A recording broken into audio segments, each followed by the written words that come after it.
I've always been something of a curmudgeon, and I know that's a term usually reserved for cranky old men, but I was a cranky young man.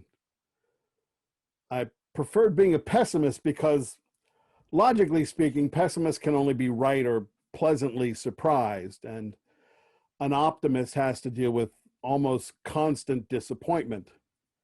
And constant disappointment was sort of a theme for my youth.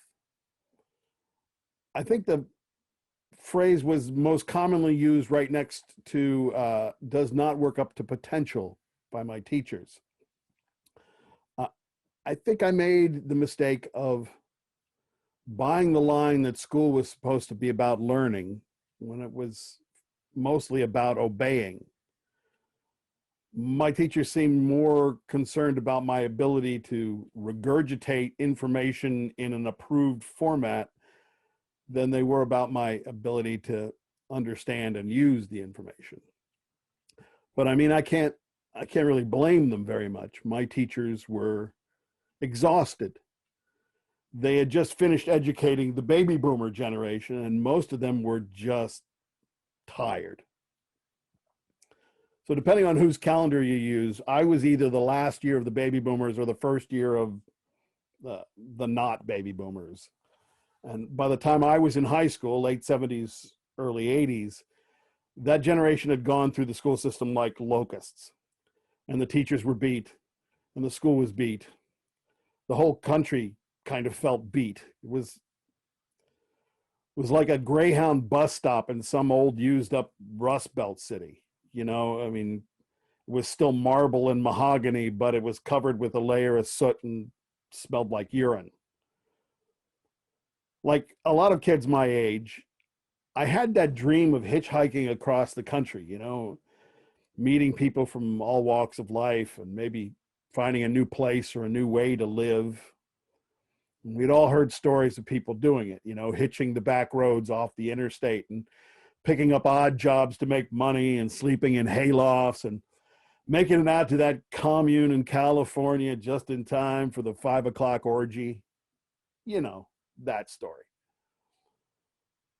But by the time I graduated, every farmer in America had heard the story about some hippie who burned down the barn smoking dope in the hayloft.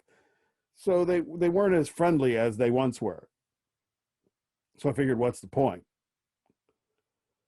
So I went to a college that was beat to get a theater degree that everyone said was useless since Broadway was dying. So that pessimism I had was right on track. And then I married my high school sweetheart. And we had a couple of kids. And joy and happiness covered the land. At least I think so. I'm having a hard time remembering. I remember working. I worked a lot. I have a great job and I enjoy my work for the most part. But my daughter just graduated from high school, which gave me a moment to pause and look back at all the happy times in my life. And I know I've had them. I'm a very lucky guy. My kids are great. They're smart, but mostly and most importantly to me, they're kind and empathetic, and they're talented. And I adore my wife. I have had a great life. I just wish I could remember it. Every memory I have of something amazing happening is covered in me worrying about what I'm late for, or what is overdue, or what might happen next. I don't remember the joy of it. I remember other people being joyful. I just remember being worried all the time. All these great things have happened in my life, and I've never truly been present in the moment for them. And I think that has been the cost of my constant pessimism.